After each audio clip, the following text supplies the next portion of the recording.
So, I have been thinking about doing this video for quite some time now, because as I see there aren't any videos at all covering this topic, and the other reason being that the topic in question is a very interesting one to discuss, at least to me. As the title of the video says, we shall be talking about the possibility of hentai becoming as mainstream as regular anime in the future, as evidenced by certain anime series I've experienced up until now, and we'll talk about them in some capacity throughout the video.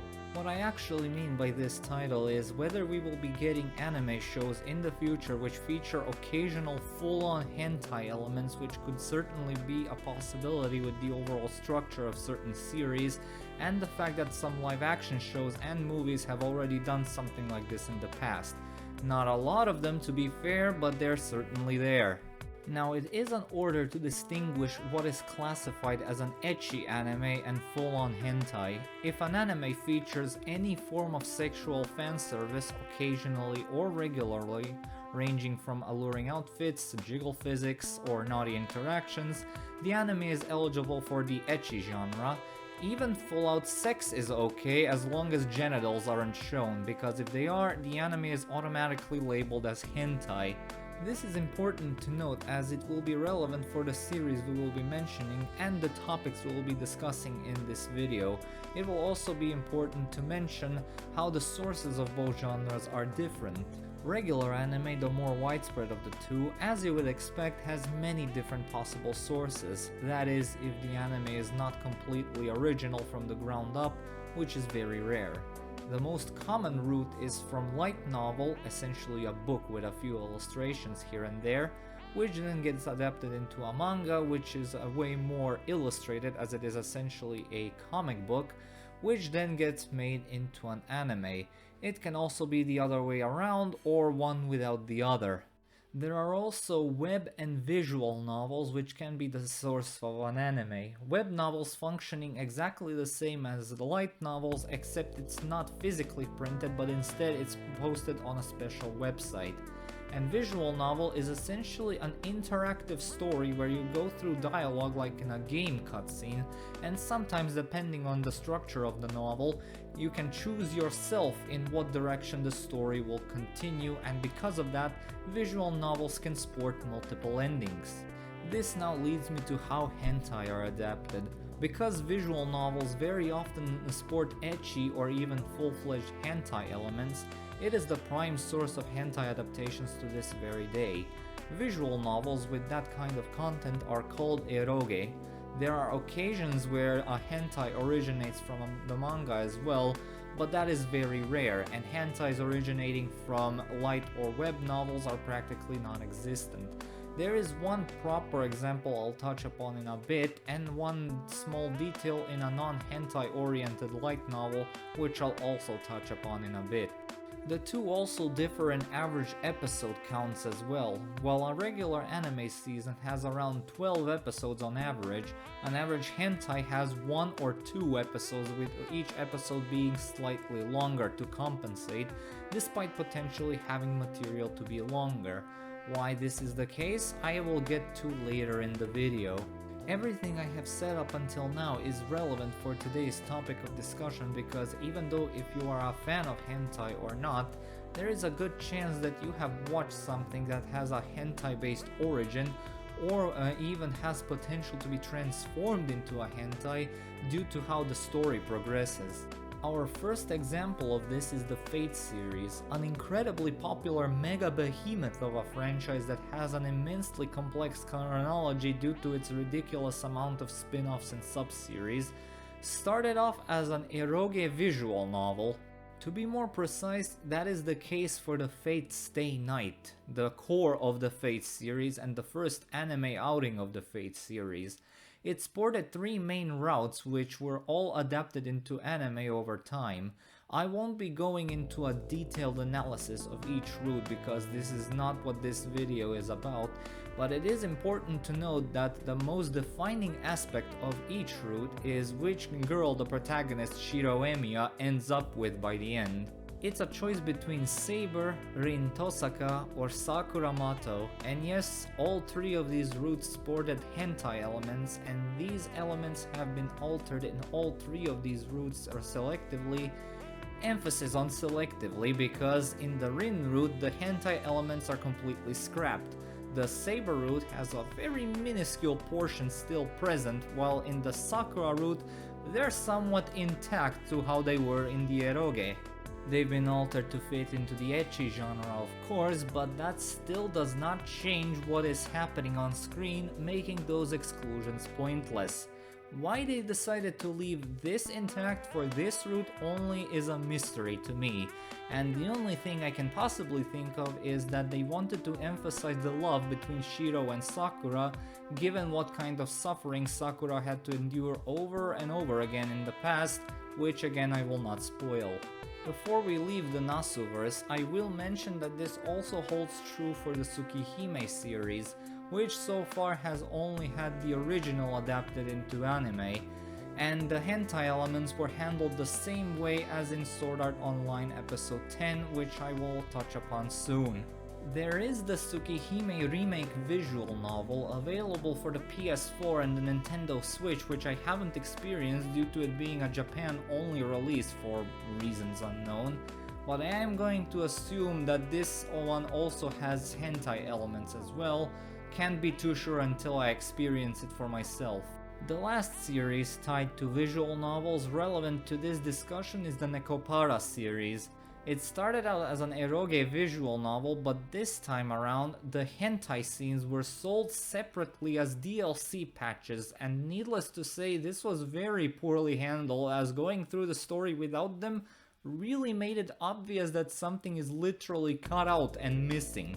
So by volume 4, the latest entry so far at the time of recording this video, they made it so that you could choose to watch the hentai scenes or a more family-friendly version of the scenes via branching pathways, which is a lot more seamless. Anyway, when Nekopara got adapted into an anime, its story from Nekopara Extra and Nekopara Volume 0, neither of which sported hentai elements, were left intact, but everything else past that was completely different and original from the visual novels, just like every Yu-Gi-Oh manga from GX and onward.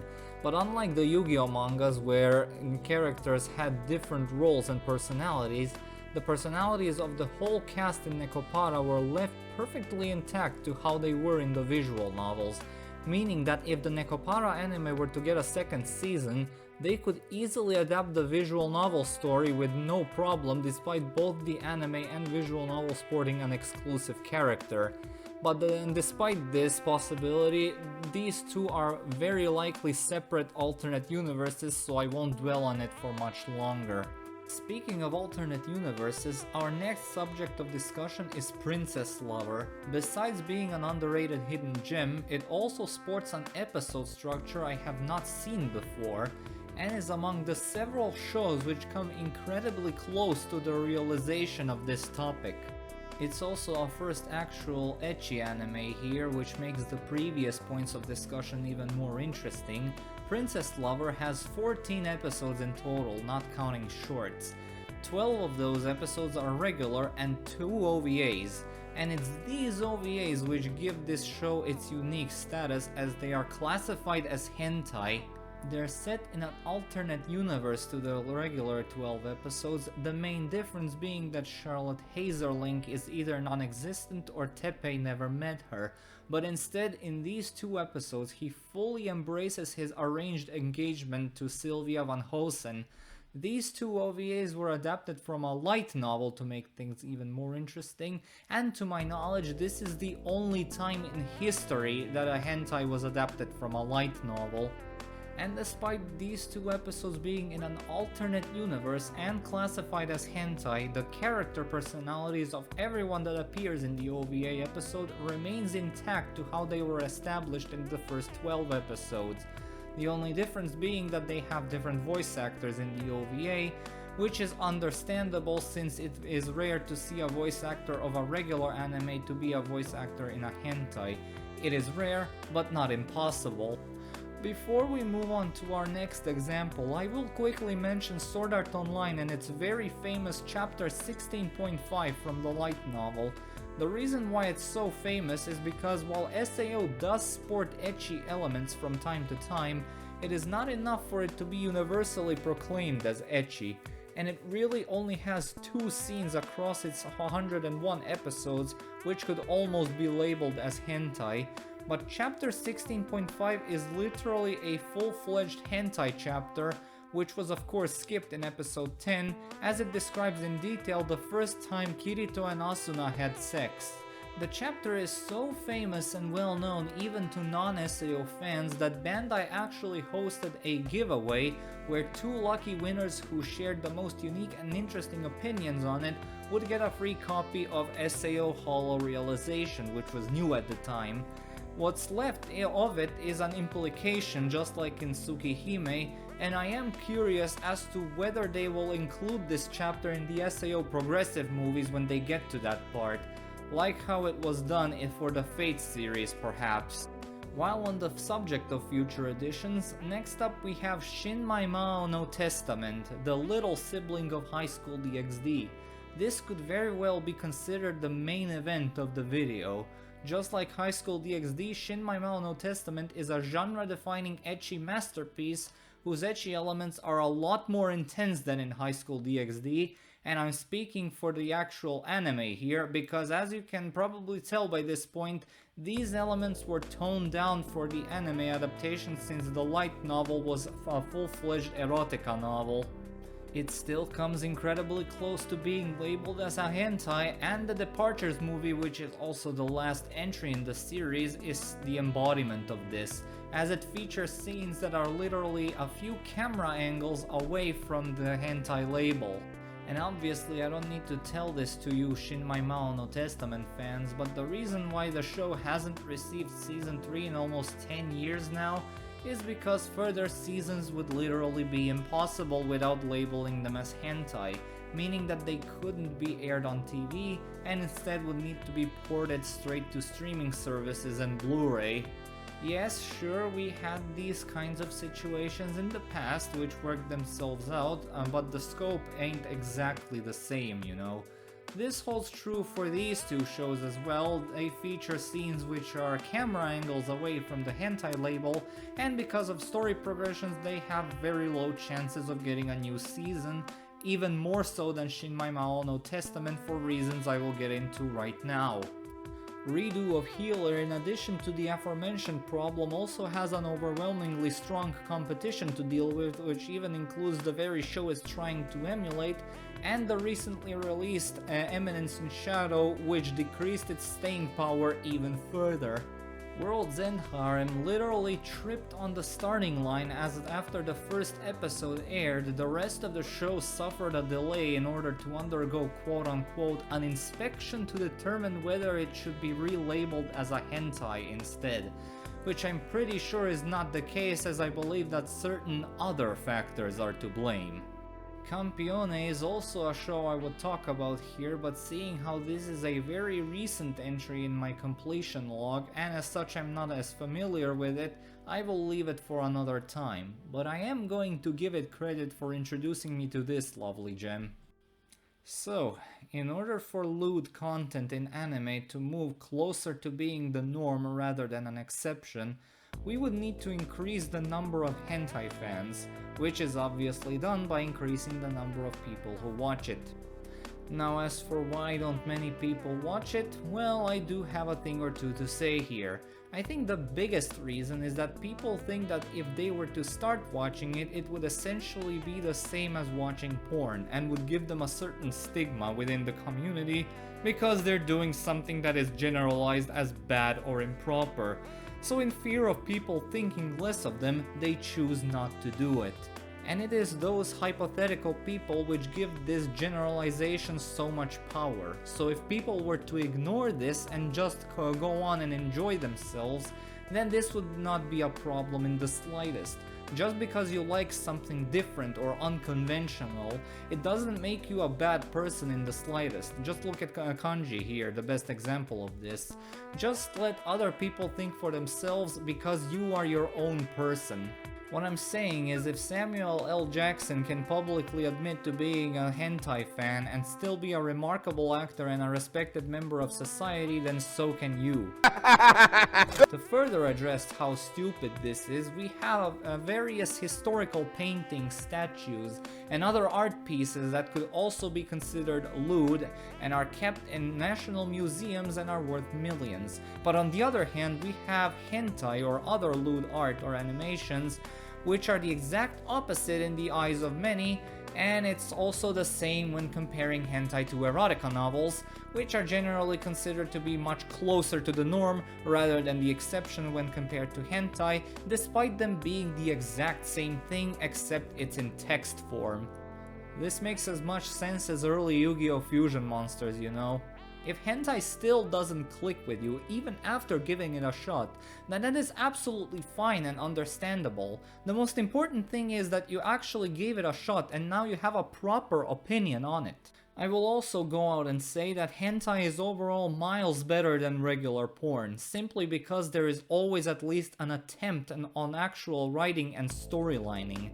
That's not me saying that all hentai are great, no, just like with regular anime, you have your goods and bads. What I'm getting at here is the fact that there's a decent chunk of really good stories here, which many people don't know about simply because they're labeled as hentai. Which now brings me to the second big reason why hentai tends to be avoided, and it has to do with the average number of episodes per hentai series and the way how hentai are adapted. Like I said, hentai in most cases gets adapted from an eroge visual novel and only has a small handful of episodes. However, an average visual novel clocks in around 10 hours if you're not skimming through dialogue, meaning that there should be more than enough material to adapt into a decent chunk of episodes, which could easily reach the average length of a regular anime season. So, why don't they do it like that? Well, since hentai doesn't air on TV like regular anime does, it would be way too costly for them to do it like that, and adding on to that, the fact that over the years it has been proven that an average hentai fan usually tends to watch a handful of episodes at most, regardless of the original story's actual length. So what they do is, after releasing the source material, they make a hentai adaptation in order to see if the audience likes it, and if they do, they go on to experience the full story from the source material, essentially making hentai in most cases appetizers for the main course. This sounds alright on paper, but it doesn't always work in practice, as some hentai series drop significantly in quality when squished down in just a handful of episodes, doubly so if it is a hentai which comes from a visual novel with multiple endings. Now, what could actually be done to help hentai become more mainstream? Two things. First off, when adapting them from the source material, they should try and not squish everything in just a handful of episodes, but instead make a faithful adaptation just like the regular anime does it. This would no doubt enrich the quality and further flesh out the hentai stories, because the common complaint from even long-time hentai fans is that literally all hentai stories are not on the same level as those of regular anime. If hentai adaptations were to be handled like regular anime, then I can assure you that the quality of a lot of these stories would drastically increase, and it would definitely contribute to the hentai's popularity. The other thing that would help just as much is to give shows such as Shin No Testament their new seasons regardless of the fact that they have to be labeled as hentai. This would not only give longtime fans of those series a continuation of their beloved series, but would also make the shows such as these the gold standard for hentai shows, because while in Shin No Testament there is a lot of ecchi and hentai content on display, it is still not the primary thing the show revolves around. Another very small but noticeable improvement would be that when a show that has a small handful of hentai-based scenes across the whole series gets adapted, like SAO in its chapter 16.5 for example, instead of scrapping those few scenes, they should keep them in instead. These small inclusions would definitely contribute to the realization of both of the 2 points I mentioned prior. So in conclusion, while hentai becoming more mainstream is still a very long way away, it is an interesting idea to think about. There are many great stories to be told here, whether they're from professional authors and studios or from freelance artists. There is always a chance that you might like something from this pool of content. The first step towards that realization is to of course give that something a shot. And that's the end of the video. I hope you found this video informative and entertaining, and I'd love to hear your thoughts down in the comments.